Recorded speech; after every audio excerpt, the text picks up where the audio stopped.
Сәлем менің YouTube көрермендерім, амансыздар ма? Менің каналыма қош келдіңіздер. Мен сіздерге бүгін сарымсақтың, яғни чесноктың көптеген пайдасымен бөліскім келіп отыр. Яғни менің оқырмандарым сұраған болатын. Ендеше тыңдаңыздар, соңына дейін видеоны көріңіздер. Сарымсақ халықтық медицинада мың сан ауруға ем.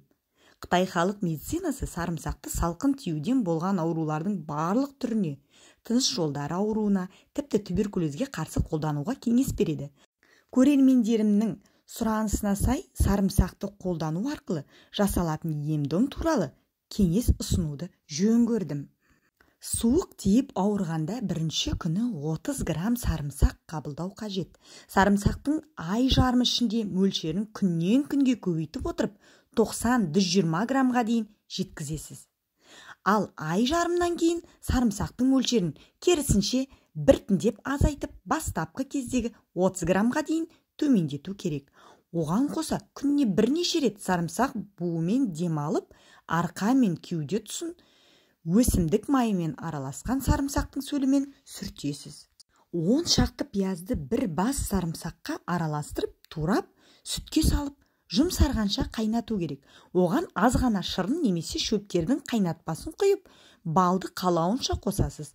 Мұны күшті жөтел кезінде сағат сайын ішуге болады. Қатты тұмауратқанда, түшкіріп, жөтеліп, қызу көтерілгенде, тамау ауырғанда, бұлшық етпен сіңір тартылып ауырғанда бір шай қасық сарымсақ майын және 20-25 тамшы пияз сөлін қайнаған суға араластырып, жылылай бір стақаннан 4 сағат сайын ішіп отыру керек. Мұрынға 5-10 тамшыдан тамызу қажет. Жүрек ауруларында сарымсақ таптырмайтын ем. 1 литр балға 10 лимонның сөлін қосып, оған 10 сарымсақты ұсақтап араластырып, тығыз жабылған ыдысқа салып қояды. Ол қараңғы салқын жерде 1 апта тұруы тиіс. Сосын күніне 1 рет 4 шай қасықтан тамақтанардан 20-30 минут бұрын қабылдап, әр қасықты жұтқан сайын арасына 1 минут үзіліс жасап алған жақсы. Бұл қоспа демікпесі бар стенокардияға өте пайдалы. Тіпті бір адым жүрген сайын ентігіп қалып, тыныстап алатындардың өзі осындай тұнбаны қабылдаған, сауығып кеткен екен. Ағзадағы холестериннің деңгейін төмендетуге де сарымсақ жақсы көмектеседі.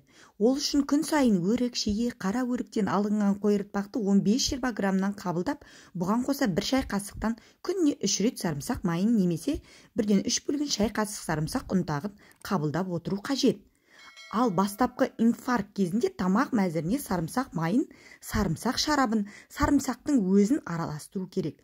Бұл инфарктты тежейді.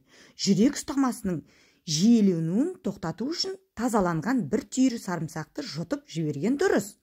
Қалтаңызда нитроглицерин болмай қалған кезде осылай істесеңіз, жүрегіңізді бүрген ауру ізім ғайым жоғалады. Бұрынғы емшілер жүрегіне қан толып, тынысы тарылған адамға сарымсақты тұзға батырып, судан соң стакан толы шарапқа араластырып ішкізген.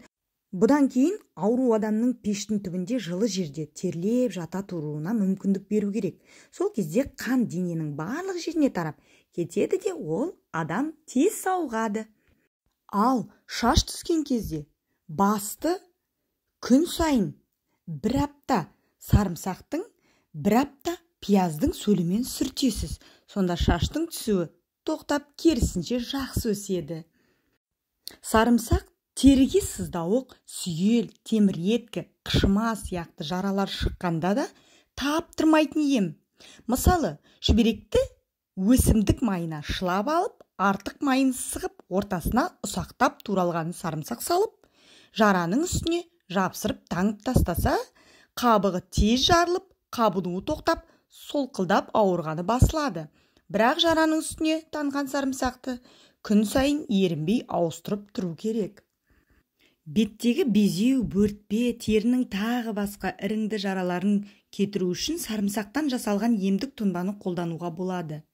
400 грамм сарымсақты ұсақтап, турап, шыны құтыға саласыз. Үстіне шамалап спирт құйып, күннің көзіне сұйықтық сары жасыл түске енгенше қою керек. Оны қайта-қайта араластырып қойғанды да дұрыс. Содан соң сүзгіден өткізіп, бірінші күн 5 тамшысын қабылдайсыз. Екінші күннен бастап әр күн сайын бір тамшыдан қосып отырып 25 тамшыға дейін жеткізесіз. Содан кейін керісінше әр күн сайын бір тамшысын кемітіп, бастапқы 5 тамшыға дейін азайғанша қабылдайсыз. Қажет болған жағдайда бұл емдеу курсын қайталауға болады. Тұнбаны бетке жағып, терінің зақымданған жерін сүртсе де артық етпейді.